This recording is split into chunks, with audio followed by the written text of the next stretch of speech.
Hola, comunidad de libre pensadores, ¿cómo han estado? Y bienvenidos, como siempre, a nuestra serie, Despertando Conciencias. Si algo ha cambiado radicalmente en Estados Unidos a partir de que la nueva administración asumiera las riendas del país, son las nuevas oportunidades para todos los latinos. El país del norte ha aumentado vertiginosamente las oportunidades para que más latinos accedan al sueño americano. El gobierno de los Estados Unidos se ha embarcado en la solución a un gravísimo problema que cobija a más de 12 millones de inmigrantes indocumentados que viven en el país, y la mayoría de ellos son mexicanos. El flujo de inmigrantes ha aumentado en un 1000% o quizá más, según estadísticas del Departamento de Estado. Y aquí la pregunta es: ¿de dónde viene la política de apertura para el arribo de inmigrantes por las entradas fronterizas del país? Porque el problema existe desde hace décadas y ni siquiera Barack Obama, quien estuvo como presidente durante 8 años, le pudo dar solución a la legalización de por lo menos 11 millones de indocumentados que habían al inicio de su primer mandato en 2008. Hoy el panorama es bien distinto y los mayores beneficiados son el grupo de los latinos, quienes han venido llegando a montones para agolparse en los pasos fronterizos, muchos de ellos presentando casos de solicitud de asilo político. La noticia sobre el tema de la inmigración de esta semana es que los Estados Unidos empezará a procesar 250 casos de asilo diarios en la frontera con México, y después de meses en los que se han rechazado al menos 100,000 pedidos de asilo en la frontera cada mes. La administración Biden llega a un acuerdo con las organizaciones proinmigrantes para aumentar la cuota diaria. Hasta ahora la administración federal de los Estados Unidos viene procesando un máximo de 35 casos de asilo al día en fronteras, mientras miles de personas son rechazadas de manera automática todas las semanas, en su mayoría bajo la excusa de la pandemia del COVID. A partir de ahora, el gobierno empezará a procesar 250 casos al día, entre todas las fronteras y puertos de entrada al país. El cambio llega tras un acuerdo alcanzado por la administración Biden y asociaciones de defensa de los inmigrantes, tales como la ACLU, o Asociación de Derechos Civiles, y el Proyecto de Derechos Civiles de Texas. Ambas asociaciones, junto a otras, habían iniciado una demanda colectiva contra el gobierno para que le pongan fin al Título 42, una orden ejecutiva en vigor que le permitió al gobierno expulsar inmediatamente a un promedio de 100,000 inmigrantes al mes, por la premisa de que eran un riesgo ante el coronavirus. Si bien la demanda ha quedado en pausa, el gobierno se sentó a negociar con las asociaciones y el DHS, o Departamento de Seguridad Nacional, liderado por Alejandro Mayorkas.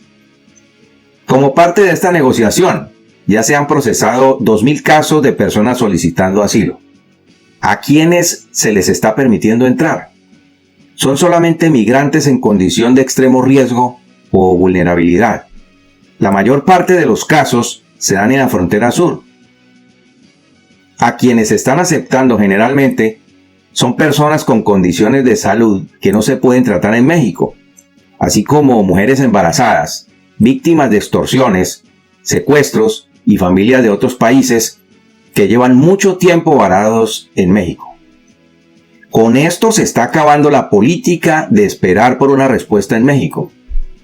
Hay docenas de familias latinas que están en grave riesgo de seguridad de sus miembros, mientras que la gran mayoría han presentado casos con pocos argumentos creíbles. De manera que la prioridad son las personas con reales problemas de seguridad. Durante meses, las organizaciones de defensa de inmigrantes han estado denunciando que había miles de casos de personas en condiciones extremadamente vulnerables que estaban siendo rechazados. Los casos más frecuentes que se veían, según fueron descritos en la demanda colectiva, tienen que ver con personas diabéticas tipo 1 que no pueden inyectarse insulina de manera segura en México niños con condiciones médicas complicadas, adultos con complicaciones en riñones y corazón, pacientes psiquiátricos en riesgo de suicidio y personas con necesidad de cirugías urgentes.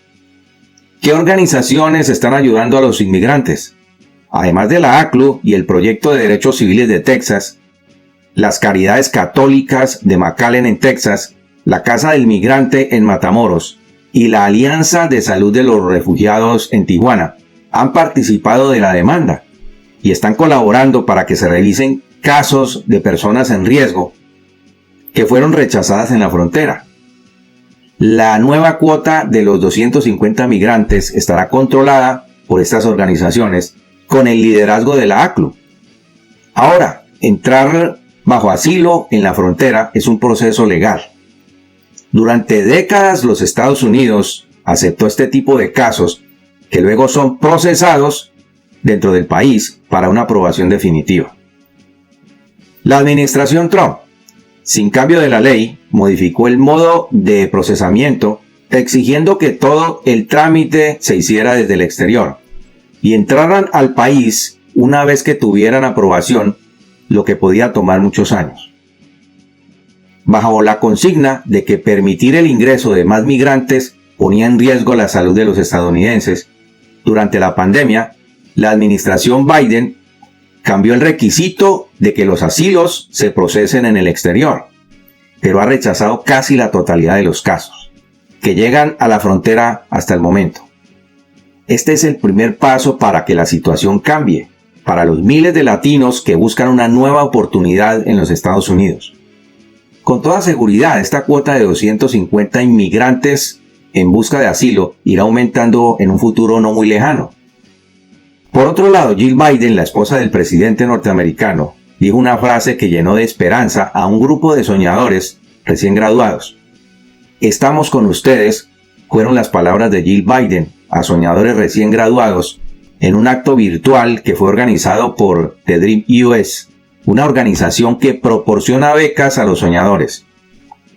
La primera dama de Estados Unidos, Jill Biden, expresó el jueves el respaldo de la administración estadounidense a los que fueron traídos ilegalmente al país cuando eran niños y les dijo: estamos con ustedes.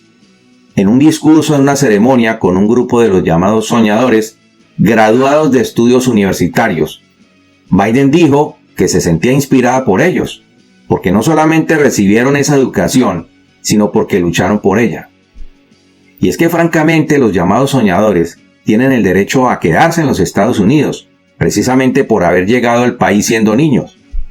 Si los llamados Dreamers son enviados a sus países de origen, la gran mayoría verían sus vidas truncadas por las pocas oportunidades laborales y de desarrollo profesional que tendrían fuera de los Estados Unidos. Además tendrían que adaptarse a una nueva cultura, a pesar de ser de origen latino. Y muchos, por no decir todos, tendrían que reaprender el español. Sería un gran choque cultural y de grandísimas proporciones. Ustedes lograron algo que cambiará sus vidas para siempre, les dijo Jill Biden. La fortaleza interior que los trajo hasta aquí les servirá para bien. Agregó que como profesora de inglés en una universidad de Virginia, ella tuvo muchos estudiantes que eran soñadores. Sabemos cuánto han contribuido a esta nación desde entonces. Estamos con ustedes, nunca dejen de soñar. Los soñadores están amparados por el programa Acción Diferida para los Llegados en la Infancia, conocida como DACA, creado durante la presidencia de Barack Obama en 2012. Jill Biden dijo que muchos soñadores viven bajo el temor a ser obligados a regresar a países que ni siquiera conocen y que el presidente está trabajando en políticas que deriven en caminos justos a una ciudadanía para estudiantes como ellos. Y esto lo sabemos de sobra quienes somos de origen latino, porque en nuestros países las oportunidades de salir adelante son muy pocas y los problemas sociales aumentan cada día de la mano de la inseguridad. El presidente ha intentado atraer la atención de los legisladores hacia una reforma a las leyes de inmigración del país, pero es un asunto en el que ha logrado pocos avances en los primeros meses de su presidencia. Otro paso importante es que la administración ahora se preocupa por el bienestar de quienes están en centros de detención para inmigrantes, porque terrible sería que se convirtieran en campos de concentración, al estilo de los que existen en China, en la región de Xinjiang, en donde permanecen más de 1 millón de ciudadanos de la comunidad uigur. No quisiéramos escuchar que alguien de nuestra familia se encuentra en un centro para inmigrantes en los Estados Unidos, esperando a que se le defina su situación y además en pésimas condiciones. Por eso Homeland Security revisará las condiciones de detención de inmigrantes en más de 200 centros operados por ICE. El Departamento de Seguridad Nacional también ha ordenado suspender los contratos a 2 centros de detención, uno en Massachusetts y otro en el estado de Georgia. Los recintos carcelarios desde donde operan las deportaciones están actualmente en niveles mínimos de detenidos. Esto es lo que se puede llamar la humanización de la inmigración ilegal a los Estados Unidos. Se sabe que hay muchas denuncias de personas que han sido sometidas a crueles tratos por parte de quienes operan los centros, y también se sabe que nadie les para bolas. El Servicio de Inmigración, Protección y Fronteras, ICE, procederá a cerrar 2 centros de detención como parte de un plan de revisión por malas prácticas de operación en los centros de detención de inmigrantes indocumentados. El Departamento de Seguridad Nacional, DHS, se aprestaría a una revisión exhaustiva de los más de 200 centros de detención de inmigrantes indocumentados que operan en ciudades y condados a lo largo y ancho del país, luego de procesar significativas denuncias de fallas en algunos procedimientos de retención y deportaciones en la nueva era de los Estados Unidos. También porque el presidente ha empeñado su palabra en la promesa de poner fin a las detenciones de indocumentados con fines puramente lucrativos para empresas contratistas que operan al mando del Servicio de Inmigración y Control de Aduanas ICE, que es el brazo operativo del DHS. Cuando ICE detiene a un indocumentado, este es reportado inmediatamente al Homeland Security, que de inmediato destina una importante suma de dinero para que el centro de detención reciba ese dinero para la atención de estos casos. Entonces, ¿a quiénes les interesa tener más inmigrantes indocumentados? A los centros de detención. Y no es cualquier suma de dinero. El secretario de Seguridad Nacional, Alejandro Mayorkas, refirió en un comunicado que el plan del DHS consiste en realizar mejoras duraderas en el sistema de detención de inmigrantes. Las instalaciones de detención del DHS y el tratamiento de las personas en esas instalaciones se regirán por nuestros estándares de salud y seguridad, dijo el secretario Mayorkas, luego de ordenar rescindir contratos con 2 centros de detención. Según publicó el Washington Post este jueves 20 de mayo, el titular de Seguridad Interna ordenó al director interino de ICE, Tay Johnson, a rescindir de inmediato los contratos con la oficina del sheriff del condado de Bristol, en Massachusetts, y con el centro de detención del condado de Irwin, en el estado de Georgia. Por hoy no es más, amigos nuestros, y como siempre, yo se los cuento y ustedes sacan sus propias conclusiones. 2 interrogantes para el cierre. 1. ¿Están de acuerdo con la legalización de los latinos indocumentados en Estados Unidos? Y 2.